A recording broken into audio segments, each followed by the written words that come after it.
Hello and welcome to the Ice Guys. This is the show that takes you into the world of the National Hockey League. Every game, every day, from a betting perspective. With pro sports handicappers, Ian Cameron, Alex B. Smith, and various guests from the world of hockey and sports betting. And now, here's your host, Ian Cameron.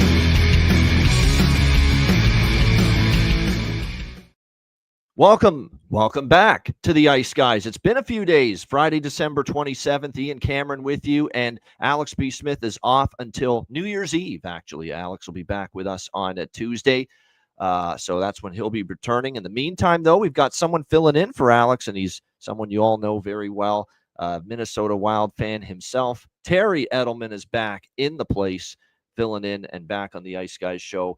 Terry, hope Christmas was well for you. How are things going? Things are going pretty well. The NHL season for me has been kind of up and down, but heading into the Christmas break, I've had my best run of the season so far. So didn't really want the Christmas break to happen because things were going so well, but looking to pick up right where I left off. A bunch of great games to talk about today. That's always how it works, man. It really is. I mean, you don't want interruption in the schedule and in the season when you're having your best run of the season, and that's always the way it works. And there's been times when I've been on an incredible run, and then here we go, holiday break or whatever the fuck, and wow, that's a bad timing for it. But I've also been saved on occasion where I've just been struggling mightily, and the break arrives, and it's like, wow, good thing I can recharge the batteries, sharpen things up, and look at where we went wrong, make some adjustments, that kind of thing. So it depends on the way you look at it, but no doubt it's been it started off as kind of a disappointing year. It's been a very good December, though, for me. Very happy to see the way the results are going here this month. We'll see if we can add to it, and it's a great segue because I kind of wanted to lead off with this topic, but they're playing tonight, and it's the first game in rotation order, so we get to talk about it right away. And of course, the big piece of news not that there was much NHL news over the Christmas break, but the big news was obviously the firing of Derek Lalonde, the head coach of the Detroit Red Wings. It always felt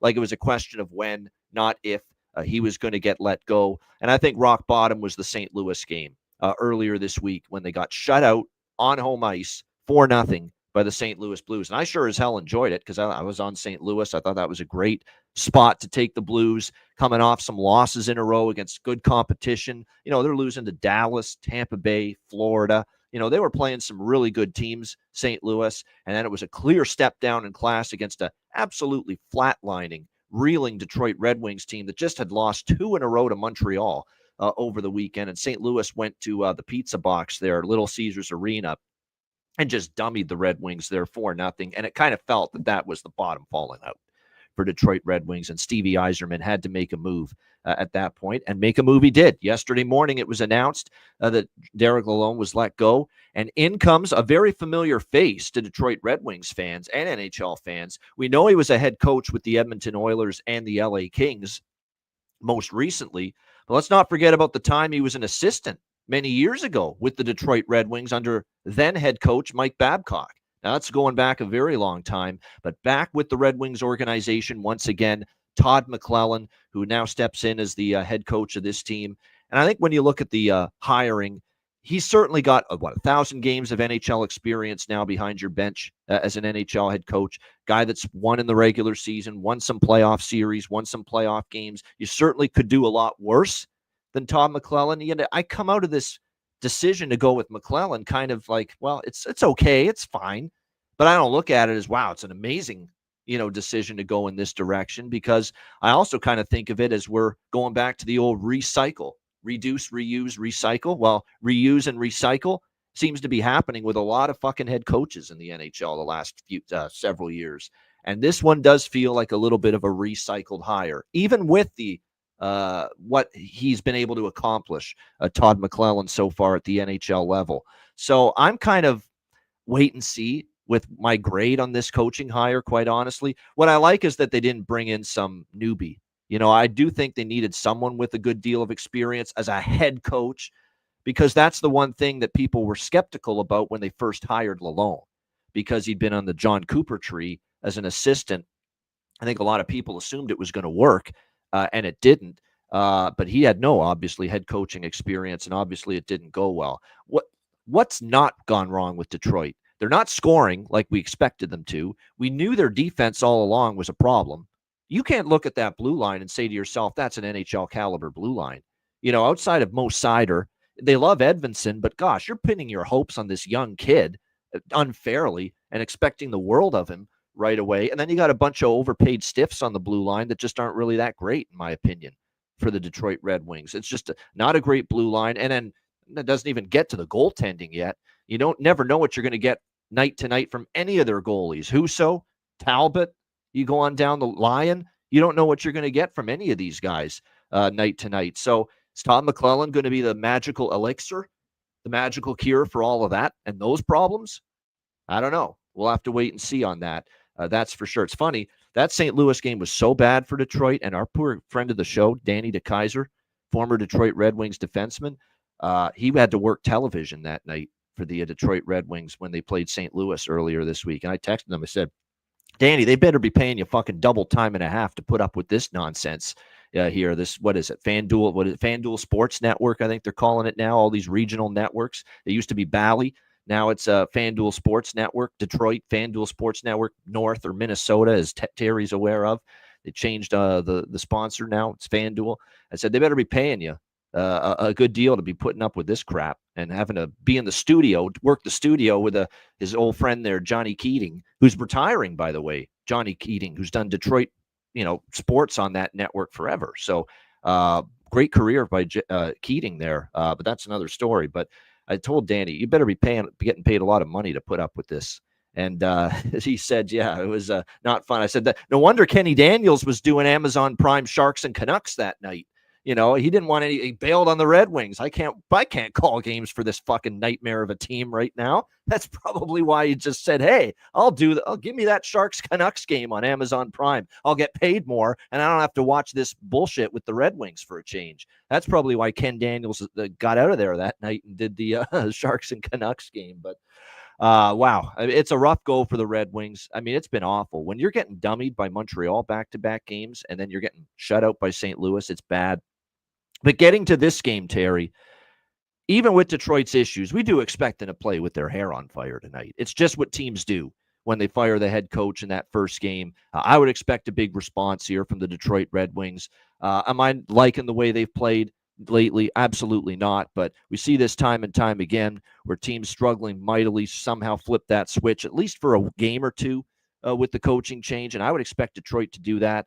Not to mention, believe it or not, Detroit actually beat Toronto recently, the last time they played the Leafs by a score of 4-2. So we know they're capable of beating this Toronto team. So, yeah, I'm going to dabble on the Detroit side here and split it between the first period and the full game. This is not as strong a, automatic coaching angle bet for me, because normally there's angles. I love it. I loved it with St. Louis when they got Montgomery. I said that is a strong. They're going to respond. You just watch. I think Detroit will respond, but they're still not very good. So I'm going to keep this smaller with Detroit, first period and full game money line split, because the other part of this equation, Terry, is the Leafs aren't happy about the way they went into the break. So you got to expect they're going to want to come out and play well here in this game tonight as well. They are still without Matthews. Craig Berube confirmed it. He's out for at least the next 2 games through the weekend. Chris Tanev is still very much in doubt to play tonight in this game for Toronto. So I'm on the Detroit first period full game money line split. And you know what we're also on, obviously. System play is in effect here with the Red Wings off the shutout loss. The updated numbers for the system play are very strong. It's been a great week for the system play. We were starting to get a little bump in the road a little bit, speed bump with some of these system plays. Wasn't going great, but the updated numbers now are 33-19, excluding pushes, 33-19 to the first period over, 31-15 to the full game over with the system play this year, which is first period over, full game over, teams off a shutout loss. And that's obviously what we have here with Detroit. So it's basically Detroit first period full game split and the over by Fecta here as part of the system play, over 1.5 and over 6 here with Leafs and Red Wings. Terry, what do you have here? Red Wings hosting the Leafs. Yeah, this is one of the few games where I don't have a whole lot. I do have a play that we'll be talking about at the end of the show in this game, so I'll save that for later. I was looking to back Toronto. Heading into this game. I was too. rewind this to 2 days ago before the coaching change was made. I was absolutely going to be on the Leafs tonight. Now I can't. Yep. Yeah, I was Yep. looking at the Leafs. I want to know if Matthews was going to be back, see the line combinations, and now obviously the coaching change. Matthews not playing. Uh, I just with McClellan, it's like he's coming in here, but they've what? It's been like less than 24 hours, so the team haven't had Yeah, a they had their practice first with practice him. with him today. Today Like, was their first time. Yeah.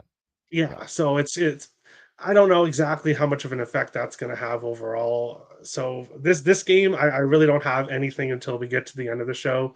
I really don't have anything here. Yeah, nothing wrong with that. It's okay. I've certainly picked up the mantle for the two of us with this game. I've got this and this and this and this. And Terry, like I said, he's going to abstain here from the Leafs and the Red Wings here tonight. As far as the Leafs, like I expect the Leafs to bring it too. Like they're not happy about losing to the Islanders and the Jets back-to-back home games before the Christmas break. So I definitely expect them to be all up for this game and want to play well. There's no doubt. That's why it's not to me as strong a bet for me personally than it would be within some other situations where teams are playing that first game with the coaching change. So, yeah, Talbot's confirmed for the Red Wings. We know it's going to be a Woll and Murray split. It's just a question of who's going to get which game. Is Murray going to get tonight's game or is Woll going to get tonight's game? And obviously the other guy will play tomorrow when the Leafs host Washington back at home. So that's the only thing we're missing here. I mean, we talked about Robertson, Domi, and McMahon going into the break, how great that line was. Certainly wouldn't object to anyone still looking in that direction. As far as any props for the Toronto Maple Leafs are concerned, obviously with the new coach, you want to see, okay, is there some changes with the Detroit lineup now that McClellan's at the helm? Larkin and Raymond are the two guys you would want to probably start with. I mean, certainly Larkin always seems to step up in these kind of situations, so he'd be my favorite. But talked about Raymond. He's been absolutely tremendous, of course, even when the team's been struggling. He has not been offensively for this team. He's kept them afloat even during the losses lately. So those are the two I would probably start with as far as looking at props on the Detroit side here in this game tonight. All right, let's move to Chicago and Buffalo. We've got the Blackhawks going to Buffalo with the Sabres, minus 160, home favorites, 6 the total, minus 165 actually with Buffalo in some spots. Geez, you know what? Chicago at this price, I'm always interested since the coaching change. They've been playing with some, they've been playing competitive hockey, but this is also that age-old angle and theory that I've had for years. And you know what that is. When a team just stinks for so long and finally gets that first win, like the Buffalo Sabres did, and did it decisively. I mean, they beat the living snot out of the New York Islanders the other night. That wasn't just a we squeaked by and the goalie made 43 saves and stood on his head and stole the game. No, Buffalo dominated that game against the Islanders. They were full marks to win that game. When a team goes on that kind of skid, we're talking about 13-game losing streak, and they finally snap it, and they win that game to end the streak, end the drought. I don't like betting against them the next game because a lot of times that gets them rolling. The confidence starts to come back again. You start to feel good now going to the rink again if you're Buffalo, finally ending that awful losing streak. So this is a stay off game for me from a side perspective. It takes me off Chicago, the fact that Buffalo finally ended the drought, and they're going to have some pep in their step tonight. But I'm still not there at minus 160 though with the Buffalo Sabres. That is for sure. So it's just one of those spots where for me, it's going to be a stay off the side. I do like the first period. Buffalo games have had a lot of early goals. First period over makes sense to me. Chicago's been trending first period over of late as well. And I'll add a little bit smaller bet on the full game over as well. So it's an over by fecta here for me. Nothing on the side. Terry, what do you like here? Blackhawks, Sabres. Yeah, I didn't have anything. Well, I do have something for the last game. We'll talk about that at the end of the show. This is the one game that I'm completely passing on. Buffalo was minus 180 when this line opened, and I was just thinking, come on now, Buffalo should not be minus 180 against anybody. But I really don't want to take the Blackhawks either. Um, there are hot players on both teams. Teuvo Teravainen, he's got an assist and multiple points in 4 of his last 5 games. Ilya Mikheyev has scored in 4 of his last 5 games. Obviously, those streaks coming to an end in their last game against the Wild. And for the Sabres, JJ Peterka, he's got an assist in 4 of his last 5. So There are some hot players on both teams in this game, but this is the one game where uh, there's a lot of a lot of better games we're going to be talking about coming up. So this is the one I passed on. Yeah, there's I would I have no objection with that. I think it's like I said, from a side perspective, it's just can't touch it because minus 160 with Buffalo is not the price. I kind of wanted to back Buffalo. I just didn't want to take them at this price here, minus 160. It's just I'm not ready. No way. I mean, I know they finally snapped the losing streak, but we're talking about a 13 team that lost 13 in a row that's now laying minus 160. So, no, not at that price. Mrazek is confirmed for Chicago, and we have UPL, Ukko-Pekka Luukkonen, picked a pack of pickled peppers here for the Buffalo Sabres, expected to be in net, although that's not confirmed. I would still think it's going to be Ukko-Pekka Luukkonen here in net, so we'll see how that plays out. Yeah, it's a short-term over streak for Chicago, Jeff, with the first period over. I know 7-3 long-term, but it's like 4-1. To the over in the first period for Chicago the last 5 games. So a lot of those unders were like 10 games ago, 8, 9, 10 games ago. Shorter term, they've been on a little bit of an over streak in the first period. All right, Carolina, New Jersey. Got the Devils minus 130, home favorites, 5.5 the total in this game. Here's a situation, too, where New Jersey, going into the break, they were playing really well. I don't think I've seen the New Jersey, and this you have to give Sheldon Keefe a lot of credit for this.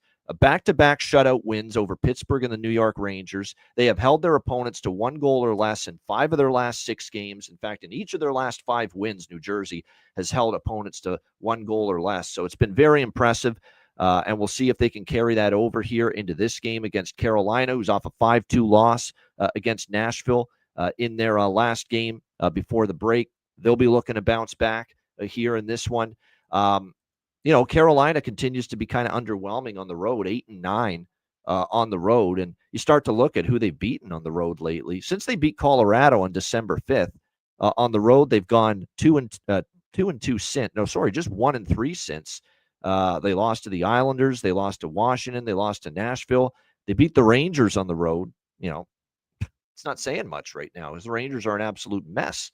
So, at this point in time here with the form of these two teams, especially home versus road, my lean here is New Jersey. I am a little bit concerned about the break coming at a bad time for Jersey, though. Like, you're playing great. Your defense has never been better. You're keeping teams. They kept the Rangers to 12 shots, Pittsburgh to 12, Columbus to 19, St. Louis to 20, Chicago to 17, LA to 14, Toronto to 17. This is an unreal stretch of games where the Devils now in 7 straight have not given up more than 20 shots on goal. You know how impressive and how difficult that is?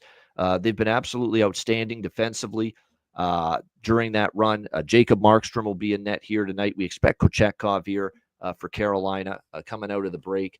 But they're struggling. They haven't been great on the road, Carolina. It would be, I think, a small bet on New Jersey for me, but I am concerned about the break when it's interrupting a team that's playing the way the Devils were going in. It's not sometimes always easy to get right back to that level of play again when now you've been sitting there and you've been feasting on turkey for the last 24 hours or being with your families and doing all the Christmas stuff.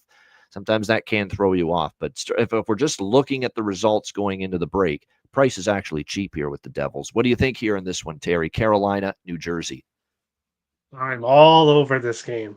So this is one of the 2 matchups that we have today where these 2 teams face each other again tomorrow. They'll be playing in Carolina. Yep, home and home tomorrow. Yep. And both meetings so far this year, the home team has won 4-2. So if you like your exact scores, maybe Devils win this game 4-2. I do like the Devils here. I got them at minus 120. Minus 120. So now it's around minus 130. So it's moving towards the Devils. Big game for player props. So Sebastian Aho, I have him anytime goal. He scored in 4 of his last 5 games. I got that for plus 210. So right now he's the only really consistent Hurricanes player. So if we're going to get some offense from Carolina, probably going to be from Aho. And then I'm all over the Devils. I've got Timo Meier anytime goal plus where is it? Plus 240. He scored in 4 of his last 5 games. I've got Luke Hughes to get a point, a plus 150. He's got an assist in 4 of his last 5. The assist is plus 180. So I've done it before where I've went for that assist and then the player scores. So I'm just going to happily take the point, plus 150. And then I've got Jesper Bratt and Jack Hughes to get a point in a parlay, and Timo Meyer and Nico Hischier to get a point in a parlay. I think the Devils come out really strong here. Those top 2 lines, I think we get an offense from the Devils here in this one. Yeah, for me, Roslovic, I'm interested in. You mentioned Aho with the success against Jersey in the past for Carolina. You know what's funny about everyone's talk of the town in the first month of the season was Marty Necas. Boy, has he cooled off. He's now on an 8-game goal scoring drought at 3 points during that, which isn't bad, but he has definitely cooled off from what things were for him, obviously earlier this season. So, like I said, all kinds of struggles for him lately. As far as New Jersey, we got to go to Matty Robinson's boy from Plano, Texas, Stefan Nason, who scored in back-to-back games for the New Jersey Devils. And I'm interested in Dawson Mercer, too. He scored against the New York Rangers. We're talking about some value with those 2 guys, especially when, look, there's others that haven't exactly been. A lot of it's been Bratt, a lot of it's been Hughes lately. You're not getting much. Meyer, certainly against Carolina. It's a great point by Aaron. Hasn't done a whole lot against the Hurricanes in the past. But yeah, Nason and Mercer continue to be the value guys for me as far as player props and goal props for New Jersey. We'll see if they can carry it over to tonight. Boston, Columbus. We've got the Bruins minus 155 road favorites, 6.5 the total here in this one. It looks like we're going to have a Merzlikins Korpisalo matchup, although that's not confirmed yet for Columbus because Elvis Merzlikins had some bumps and bruises and some injuries as described by Dean Evison earlier this week. They decided to rest him and put Jet Greaves in against Montreal on Monday with the hope that Merzlikins would be ready and good to go, but he's not confirmed yet. Not a surprise who Boston's going with in net. It's the former Columbus Blue Jacket, Jonas Korpisalo, who is going to be in net here for the Boston Bruins. Now, Korpisalo has faced Columbus already. Remember, he was with LA and Ottawa. So he's been away from Columbus a few years. It's not like this is the first time that Korpisalo is facing Columbus. So it's not like that angle where, oh, look out, Korpisalo against his old team. No, he's faced Columbus a bunch of times already. So see how this one plays out. Korpisalo against his old team here. Boston playing some really good hockey, believe it or not, going into the break. Give them credit. Certainly played solid. You look at the results. They beat, obviously, Washington, Buffalo, Calgary, Vancouver. The only loss was to Edmonton in overtime, 3-2. They went 7-3 in their last 10 games before the break, so pretty impressive stuff. I thought they played an outstanding defensive game against Washington. To only give up 11 shots on goal in that game, you're doing something right. We'll see how that plays out here tonight in this game. Columbus, meanwhile, with the 5-4 win against the Montreal Canadiens, apparently bolstered by the public comments made by Patrick Laine talking about what a joke of an organization. Nobody played hard. Nobody sacrificed. Nobody paid the price to be good, to win. And boy, that really got under the Columbus Blue Jackets players' skin. And they played like it against Montreal the other night. And all you have to do is listen to Zach Werenski after the game talking about it. That didn't make anybody very happy in that Jackets dressing room, that Patrick Laine throwing them under the bus publicly, talking like that. I don't think he should have made it public either. I mean, I sympathize with Laine and all the shit he's gone through with the mental struggles. But boy, oh boy, oh boy. I mean, you just don't want to go down that road publicly because it's going to get back to the Columbus team. And, if they treated Laine like Zach Werenski said they did, we always treated him like, one of us and we were great teammates to him. That is kind of unfortunate. Laine said that, now after the fact, now that he's gone, but they played him physically too. You could tell he got hurt in that game because they were very physical against him. So he kind of asked for that. Yeah. And then I like how he said, I guess he kind of left the game. So I don't know what that's about, but you know what that's about. You knocked his ass out because you were pissed off with what he was saying. So it's just not necessary. It's just not the kind of shit you should say now that you're gone, right? Now that you're out the door, now that you're with another team, you really shouldn't say something like that. We'll see how this one plays out here. Boston has dominated this series 8-2 in the last 10 meetings. But Columbus did beat them November the 18th. I believe that's the game that sent Jim Montgomery packing, if I'm not mistaken. That was his final game behind the Bruins bench, and Columbus went into Boston and just 5-1 laid a whipping on the Bruins. That's when the Bruins were really down and out at the time, playing their absolute worst hockey of the season, leading to the dismissal of Jim Montgomery right after. Swayman had a rough night. We'll see how this one plays out. I don't feel great about this game either way. I have not bet a side. I don't think I'm going to bet a side. At Boston, certainly I could understand laying the small road favorite price with them here, minus 150, but it's kind of up there for me. Do I trust Columbus enough? I don't know. I know they played better at home this year, and they certainly have played well against Montreal, but Lion A kind of, fired them up that night. Can they bring that here tonight against a team that's clearly a little bit better than Montreal? We'll have to wait and see, especially the way the Bruins have been playing lately. So it's just too high of a price for me to take Boston, and I don't trust Columbus enough. So I'm off this game. I'd maybe lean a draw, but I don't even love that too much. At total, I'd lean over, but now it's gone up to 6.5. I think I don't even love that too much. So, Terry, what do you got here? Bruins, Blue Jackets. Yeah, this season I've been really heavy into the props, so I've kind of stayed away from sides and totals really, unless I really like it. I would lean with the over here in this one. I do think we get goals on both sides. I am seeing that Merzlikins is confirmed now, so it'll be him Yeah, I against expected that. Yep. him against Corpusalo here. Obviously, Corpusalo facing his former team as well in this one. Columbus has been very good at home, 10-4-3 at home this year. So I don't want to go against the Blue Jackets at home, but this Boston team headed into the break playing very well. So I don't really want to go against them either. Player props for me. Brad Marchand's on a 10-game point streak. He's been really hot playing with Elias Lindholm, who scored in 3 of his last 4. I'm on McAvoy assist. He's done that in 6 of his last 7 games. So McAvoy has been consistent. Morgan Geekie has a point in 4 of his last 5 on that top line. So I would look at him. And then for the Blue Jackets, it's Marchenko and Voronkov. Yeah. Already locked in. Dmitry Voronkov point, minus 120. He's done that in 5 games in a row. Marchenko point, 4 shots and goal, power play point, whatever you want. Marchenko is leading this Blue Jackets team right now here. I agree with that. I like Kent Johnson as well. And I'm going to go down the board with Sean Corrali, the former Bruin, who's now obviously with the Columbus Blue Jacket, just that former player angle. But Kent Johnson's someone that's obviously playing a lot better this year. As you can tell, he's taken another step. And watch out for this kid. I was excited to see him make his NHL debut against Montreal in that game. Played 18 minutes. Denton Mateychuk.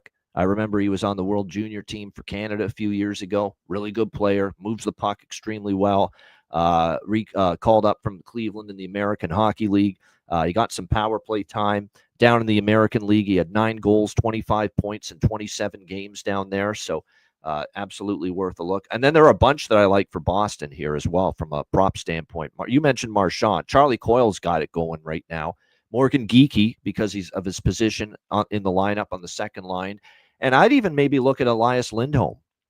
This is a guy that couldn't buy a goal early in the season for the Boston Bruins. And now you look, he's got 3 goals in the last 4 games, centering that top line for the Boston Bruins. So suddenly you've got finally a lot. Now, Elias Lindholm wasn't brought in to score goals and carry the offense, but we know he's got that in him.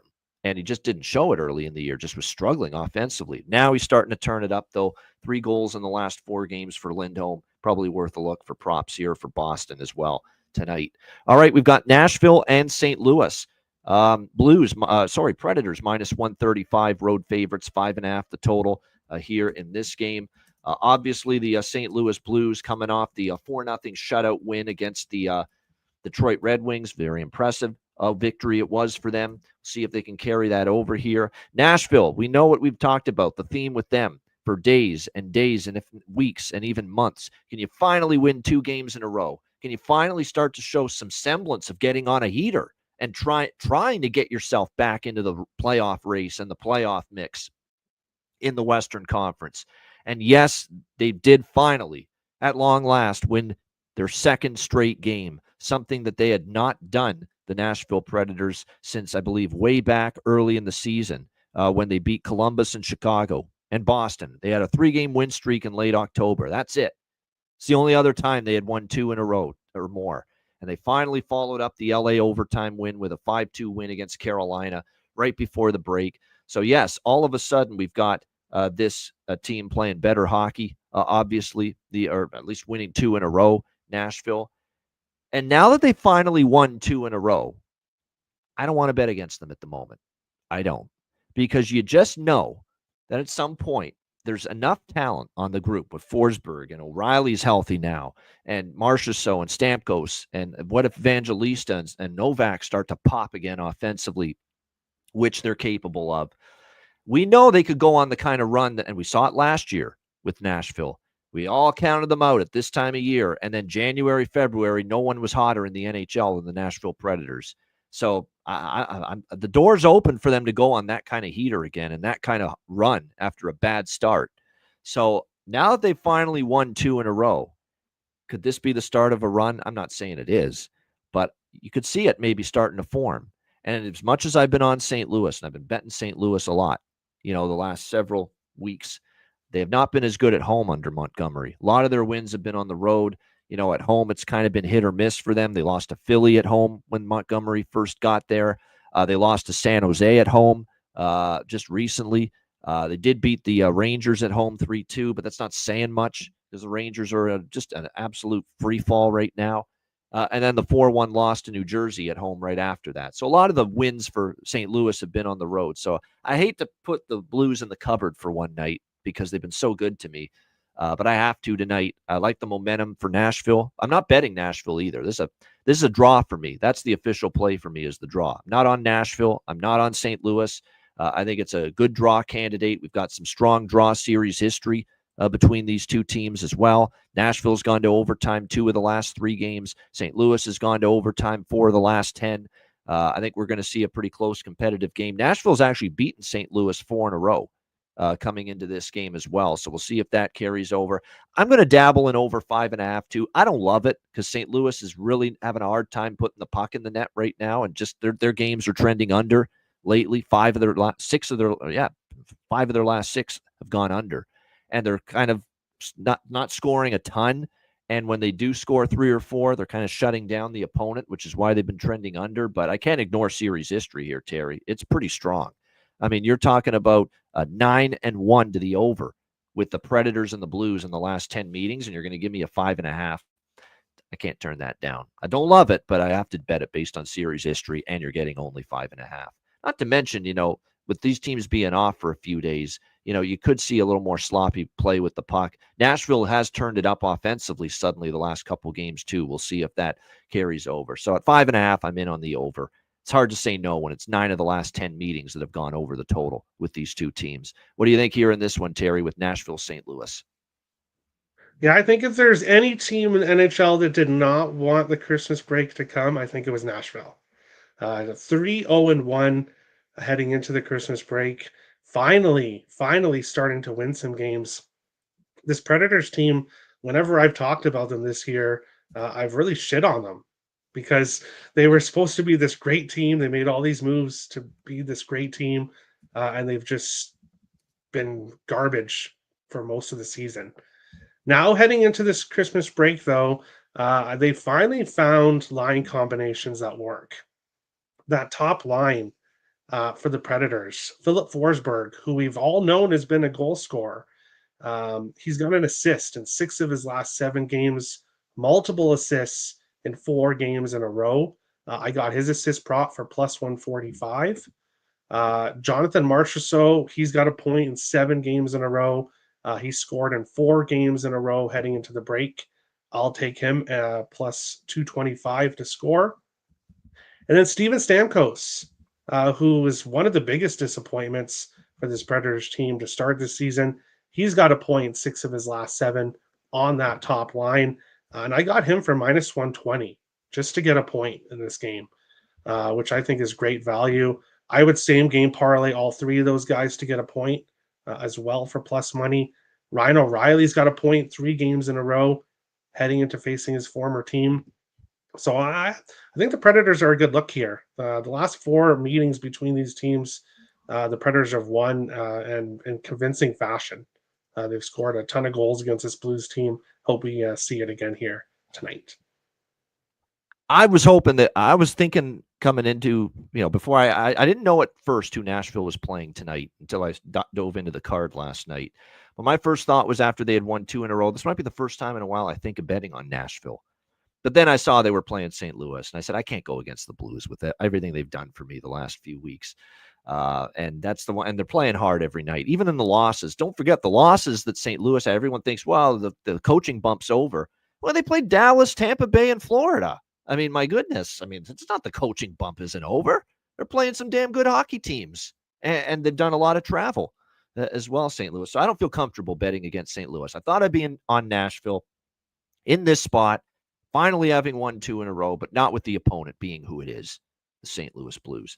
I like the draw, though. I do think we have a chance for overtime. And like I said, with 5.5 being the total, 9 of the last 10 meetings have gone over. I will go in that direction. And I will bet Dylan Holloway again because he got off the schneid. He got the hat trick the other night against Detroit. Holloway, celebrate. Yes, Dylan Holloway back on the prop card again for the St. Louis Blues. All right, Minnesota and Dallas. We've got Dallas minus 210. Home favorites, 5.5, the total in this game. Yeah, Ryan O'Reilly back in St. Louis, Bailey. That's a very interesting prop, too. I agree with that. It's worth a look. We've got minus 210 with Dallas, 5.5, the total in this game. I'm actually going to throw it to Terry because usually I'm the first one to talk about each game. He's the Minnesota Wild fan. I keep looking at this price, and I'm thinking to myself, shouldn't I be taking Minnesota now that it's gone all the way up to plus 180?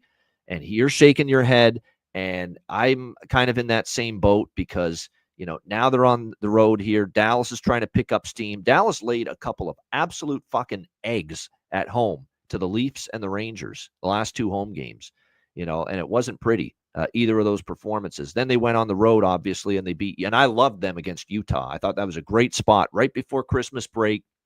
Get on the road, get back on track, beat Utah. Dallas did that on Monday night, but no Kaprizov. It's like no Kaprizov, no Minnesota right now for me. That's kind of what I can't get past here as far as, look, I love the road record, no question. But no Kaprizov, no bueno. You're already without Eric Sinek as well still. He's still on IR for this team. Shakeups up front. Gustafsson, Ottinger, the goalies. Just Kaprizov's impact on the team alone. And it's just, to me, that he's been that good for this team that you take him out, it's a loss. And when you're already without Eric Sinek, it hurts even more. So, Terry, I'll throw it to you. With this one, Wild Stars, your thoughts? First time all season, I'm betting against the Wild. I've got Stars money line. Yeah, so I've got Stars money line in a parlay, which we'll talk about. I'll mention it when we get to the other game. But the Wild have struggled against Dallas. They have not beaten Dallas since 22-23, Game 3 of the playoff series. The Wild always win Game 3s. But ever since then, Dallas has had their number. Last year, 8-3, 4-0, and 7-2. Dallas wins. The Stars won 2-1 earlier this season, so the Wild did play a close game there. But as we saw heading into the Christmas break, this Wild team is taking a bit of a slide. Obviously, the injuries have been catching up to them. And now they're facing this team that has absolutely dominated them, has won the last 7 meetings. And you're doing it without Kaprizov. As you said, Joel Eriksson is out. If you look at the line combinations for this game, I posted on Twitter earlier, and I literally said, it hurts my eyes. It hurts my eyes. So Matt Boldy, Rossi, and Zuccarello, all Dallas needs to do is stop that top line. Johansson, Frederick Gaudreau, and Ryan Hartman is the second line on this team. That is not a second line for a playoff team. That's a fourth line. Dallas should absolutely roll in this game. I do not bet against the Wild, but I had to tonight because I hate to say this, but Dallas is free money here. The Wild, without Kaprizov, even with Kaprizov, Dallas was winning this game. You take Kaprizov out, I would look at Wild team total under 1.5.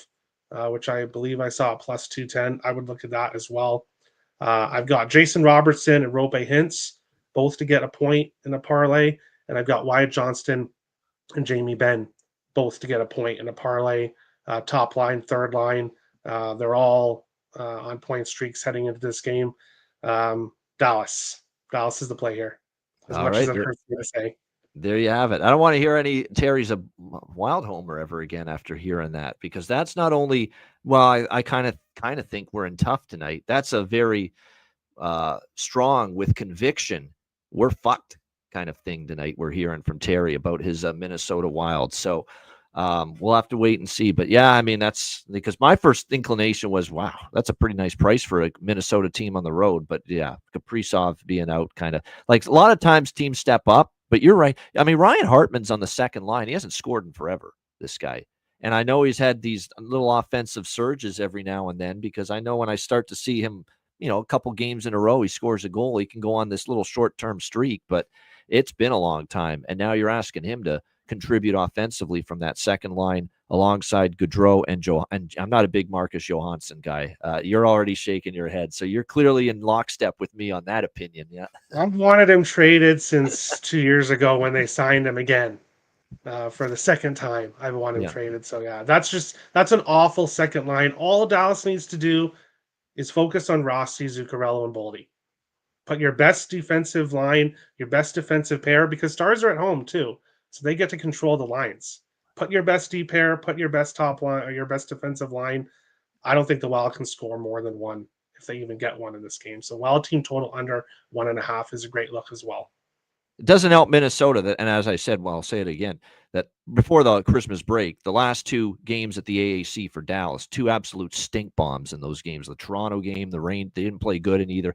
It's actually the Toronto game. Matt's right. Actually, the Toronto game wasn't as bad as the final score. That was a stink bomb for Ottinger. He wasn't good in that game. And but then the Ranger game was not the best performance, not even close for Dallas. Not a Ranger team that's just a disaster right now, beat you. That's not good. So there's an onus to get the house in order for the Dallas Stars here tonight on home ice now after those two games. So it'll be interesting to see how it plays out. But there you have it, folks. Nobody loves the Minnesota Wild more than Terry Edelman, and he's telling you no piece of them, no part of them tonight. All right, Colorado and Utah. We've got Colorado minus 140 road favorites, 6.5 being the total here in this one. Which should be interesting because the big news for Colorado is the 5-year extension to Mackenzie Blackwood. Unbelievable that they have just jumped in head first here, which tells you how desperate they are to find some semblance of good goaltending, because they certainly haven't had much of it this year. Here's the thing, though. Blackwood has been very, very strong, but my gosh, the sample size here, it's 4 starts, 3-1, 2.03 goals against, 931 save percentage. His goals saved above average is terrific. It's like +2, which is really, really good, especially for a guy that's had his struggles in the past. He has been very, very good for the Colorado Avalanche. But boy, just like that, without just letting it percolate, letting it go to see how long, how he can play for an extended period, and you're just going to just sign him long term all of a sudden. I just think it's a little premature, little quick on the trigger pull there for Mr. Sakic to just be running and offering oodles of money here to Mackenzie Blackwood. He's played phenomenal. He's better than the stiff Georgiev. We've said that a million times. He's much better than Georgiev right now. But I don't know if I'm ready to rush to just pay him long term, just like that. Can we see some more regular season starts? Can we get into March and April? Can I see in the playoffs what this guy's going to do for my hockey team? What if he's going to just bomb out in the first round and give up 5 a game? What if that happens?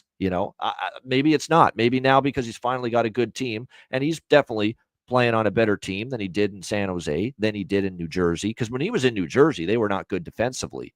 So I cut Mackenzie Blackwood some slack because of that. But this just feels rushed, man, to just pay this money and this term all just like that, for Mackenzie Blackwood. It's just, they've done it now. They've committed. So we'll see if he can make the return on investment worth it for the Colorado Avalanche. He will be in net here. Karel Vejmelka for Utah. I'm on Colorado team total in this game, over 3.5. I do like that a little bit. I don't want the money line, though. And here's the concern, too. It's why I like the team total, because I think Colorado scores tonight, gets to 4. I think that's because I like the way their offense was trending before the Christmas break. And I think there's regression coming for Vejmelka in particular. And I think we're going to start to see signs of that. But the reason why I much prefer team total than anything to do with Colorado winning is because I remember this happened with Paul Maurice. And I know he's a coach. He's not a player. But Paul Maurice got the big extension from Florida.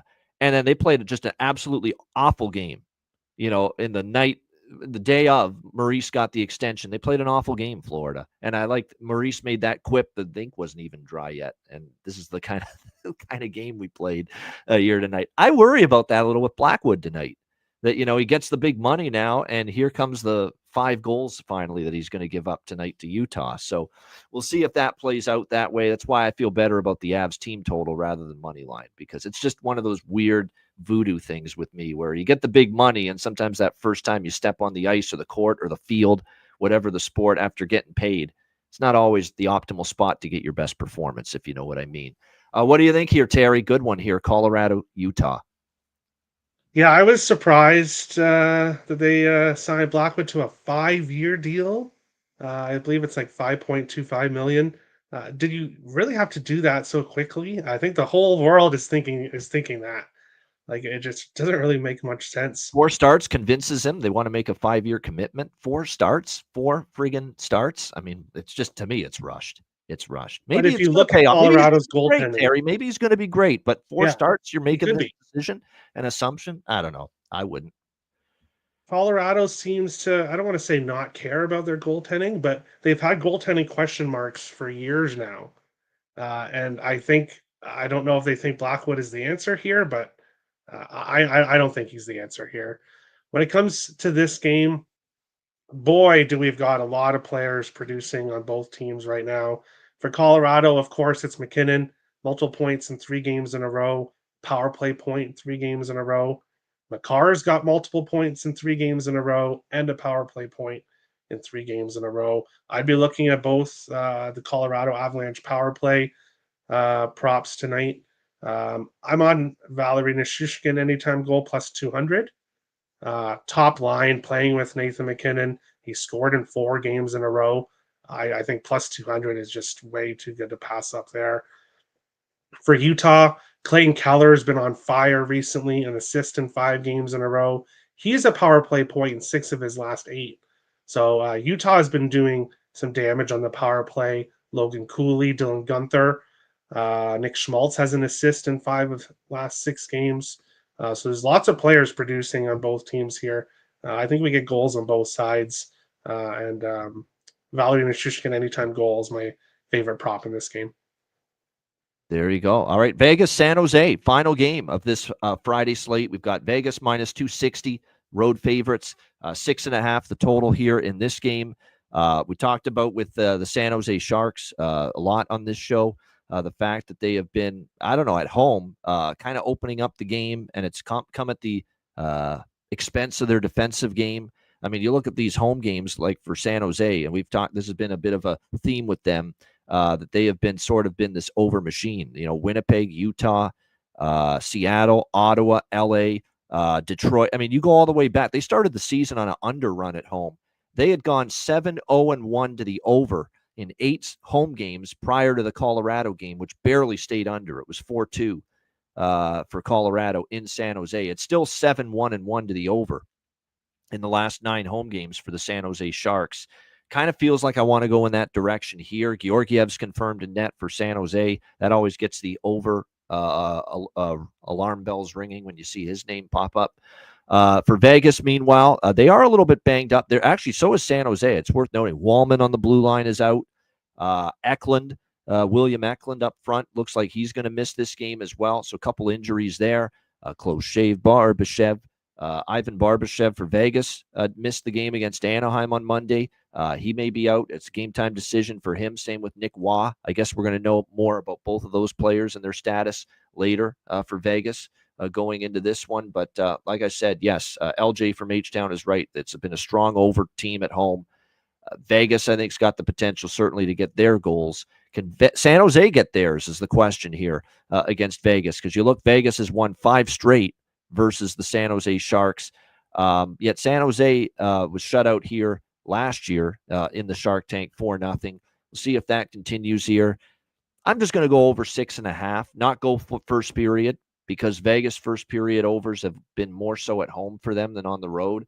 I'm just going to go with the first period, or the full game over, I should say, 6.5. That's about it. I mean, Vegas team total, I could see it potentially, but I think San Jose, though, one thing about them is, and I saw it again against Vancouver, they've been feisty, okay? And even in the home losses, it was 4-2 against Colorado. They weren't totally, just bludgeoned in that game. They only lost by 1 to Winnipeg. They only lost by 1 to Utah at home. You know what I mean? They're competing, San Jose, right now. And that's enough to say, you know what, just Vegas will get goals because it's Georgiev, and this team's given up a lot at home, San Jose, a lot of chances, a lot of shots, a lot of goals. But I think San Jose can maybe chip in here, and I'm hoping it is Sammy Grant Clarkson. I am hoping it's Ilya Samsonov instead of Aiden Hill, because I like the way Aiden Hill's playing right now for Vegas. But if it's Ilya Samsonov, who's seen his play kind of take a dip a little bit the last few starts he's been in net for the Golden Knights, then I'll definitely like the over even more in this game. But I like it anyway. We've been riding the San Jose home game overs. 7, 1-1 in the last 9. So over 6.5 for me. What do you think here, Terry? Final game, Golden Knights, Sharks. Yeah, I wanted to take Vegas in the puck line here, but like you said, San Jose has been scrappy. So over their last 5 games, all losses. Only that Colorado game they lost by 2. All the other games were 1-game losses. So they are keeping games close, 6-9-1 at home this year. So they're not playing awful at home. This is the team I parlay Dallas with. Stars money line and Golden Knights money line, which I got at plus 110. I believe now with the line movement with the Stars, hopefully it's still around plus money, but that line has moved quite a bit. I like Vegas to win this game. I just don't want to be taking them in regulation or on the puck line. So I like Vegas money line, but obviously at minus 260, you got to parlay that with something which I did with Dallas. Macklin Celebrini, an assist in 6 of his last 7 games. He's been great for the Sharks. Great future ahead for Celebrini. I got his assist prop plus 130 that I locked in previously. And then Stone, Eichel, both on assist streaks. Shea Theodore, he's been assisting as well. So those are guys I'd look at for Vegas here. All right, good stuff there. There you have it. That's the Friday NHL slate. Great job by Terry Edelman stepping in. Make sure you follow him. He's got 2 Twitter handles. Personal one is at Let's Go Wild Picks. The business one / the picks one is TE Picks. So make sure you check out Terry with any of those. And make sure you check out patreon.com/Ice Guys. Just $10 per month. Man, we are closing in on 200 subscribers. This is the time to sign up. If you have not signed up yet, we've got a ton coming your way in the new year, starting in January. We're going to roll out our Patreon exclusive live betcasts starting in January, available to Patreon members only. We're going to have at least one of those, if not 2, every month starting in January. Of course, the regular content keeps on going. Goalie charts and totals charts posted all season long, every other day. We've, of course, got the daily betting card posted each and every day. Sides, totals, player props every day on the Patreon page. So, again, make sure you check it out. Sign up, $10 per month, patreon.com/Ice Guys. And again, your subscription goes a long way to supporting the show. $10 per month, patreon.com/Ice Guys. And again, check out the Ice Guys store as well. Get your gear and your merch. I know Christmas is over, but still always a good time to check out the store with all the great Ice Guys merchandise available there. iceguys.myspreadshop.com. All right, we got Bargain Bin Special of the night and best bets coming up in just a moment, right after we hear from our great Ice Guys sponsors.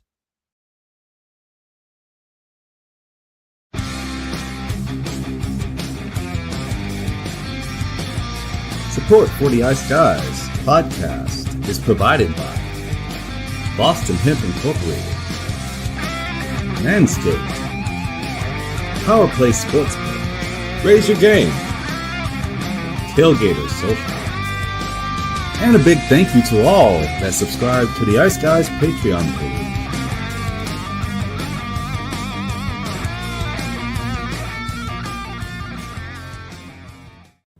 Everyone loves a perfect pair. Bacon and eggs. Thunder and lightning. Mario and Luigi. A hot dog with fries. Ian and Alex B. That's right. Everyone loves a perfect pair. So why not pair up your game nights with Boston Hemp? From exotic flower to concentrates and edible products. You'd be hard-pressed to find a better pairing than Boston Hemp and hockey. Check them out today at bostonhempinc.com. That's bostonhempinc.com. Boston Hemp Incorporated, the official smoke sponsor of the Ice Guys.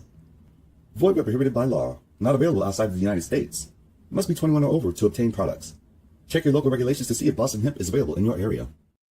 All right, shout out to all our Ice Guys sponsors, including, of course, Boston Hemp Inc. 20% off all orders on the website using the promo code Ice Guys at bostonhempinc.com. All right, bargain bin special of the night.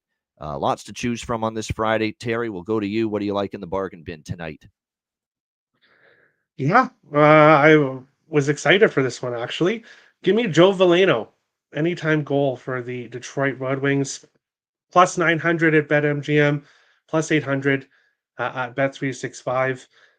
He scored in 3 of his last 4 games heading into the break. So one of the only few consistent Red Wings players. Great value at plus 900. The coaching change also provides that new coach bump for the Red Wings. So yeah, give me Veleno, plus 900. That's a good one. That's an old friend of mine. That was a guy that took a couple of times last year as the bargain bin, and Joe Veleno. And like I said, he's been a little, hot and cold this year. But yeah, that's a great price. Joe Veleno for Detroit, plus 900 for Terry Edelman, his bargain bin special. My bargain bin special of the night, there's definitely a few good choices here. I was surprised that at a few books you can actually get north of the big plus 300, which is what makes it a bargain bin worthy. You can get that with Elias Lindholm for Boston. And that's what I'm going to go with. Elias Lindholm, Boston Bruins, plus 310. Really starting to heat up. I've noticed him getting chances, not just the goals in the last 4 games, 3 in the last 4, but he's gotten a lot of chances too. You can see the confidence is finally starting to come back for the 30-year-old top-line center of the Boston Bruins. Shooting the puck a lot. That's what I like too. How about 14 shots on goal in the last 4 games combined for Elias Lindholm? That's what you want to see when you're taking a goal prop. So Elias Lindholm, Boston Bruins, plus 310. We'll go with that for my bargain bin special of the night. All right, best bets to wrap things up for this Friday. Terry, what do you like for best bet? Yeah, we'll stick right with the game Ian was just talking about. A lot of plays for me today. If I have to pick my favorite one, Charlie McAvoy, over half a point. He's got an assist in 6 of his last 7 games. So you could go for the assist at bigger plus money, but McAvoy point, I'm seeing it around plus 105, plus 110. That's my best bet for today. Yeah, I like that. That's a good one. Yeah, I love Nason too. I can't make Nason the bargain bin all the time though, and that's the thing. I've made Steph Nason the bargain bin quite a bit. I mean, that's a great. I'm seeing plus 360 for Stephen Nason, so it's a great. It's on my card. I'll tell you that. It's absolutely on my prop card. There's no question. But just like the Lindholm form, and certainly a Columbus team that can hemorrhage giving up goals, as we know, especially Merzlikins. So. Like I said, but no argument with Nason. And I actually like Bailey's even with O'Reilly. O'Reilly, you're getting like plus 360, plus 380 in St. Louis, for the Nashville Predators. I think that's probably good value. There's some good value tonight with the goal props for sure. Best bet for me, shop around because I'm going to give you the full game over with Toronto, Detroit, but shop around because I'm going with 5.5. Okay. And you can find Toronto, Detroit over 5.5. at minus 125 at Betway, minus 125 also at Bet99, minus 128 at FanDuel. So you can get over 5.5 at a pretty good price still for the Leafs and Red Wings. And I obviously like the first period over. This is your system play with the Red Wings off that shutout loss. But it's not just that. If you got Toronto off 2 losses in a row, they're going to come out flying, wanting to get on the board early. And obviously that's the case with Detroit. First game with Todd McClellan behind the bench. Following the coaching change. So it's a real good over spot, in my opinion, for the over by Fecta. And again, you can get 5.5 minus 125 with the full game total and that's what we will go with for best bet here. Toronto, Detroit, over 5.5, -125. That is going to be my best bet here for this Friday edition of the Ice Guys. Great stuff, Terry. Anything you want to say before we wrap it up? But great job. No, thanks for having me on. Best of luck today, guys. We have a great slate on this Friday night. A great slate. And make sure you maybe highlight this episode for future reference, because it's not often and not always that you're going to see Terry Edelman so anti-Minnesota from a betting standpoint. Rarely. Yes, but tonight he is saying no Minnesota tonight, Dallas or pass for him, and we'll see how that one plays out. But great stuff, Terry. Always appreciate you joining us.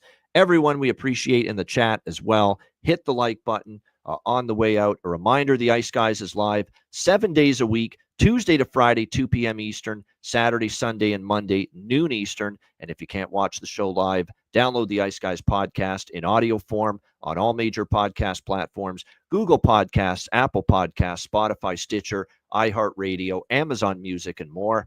Download the Ice Guys podcast when you can't watch the show live. For Terry Edelman, I'm Ian Cameron. Have a great Friday night. Enjoy the games, and good luck. And we will be back with you tomorrow on Saturday, noon Eastern, for a big Saturday slate right here on the Ice Guys.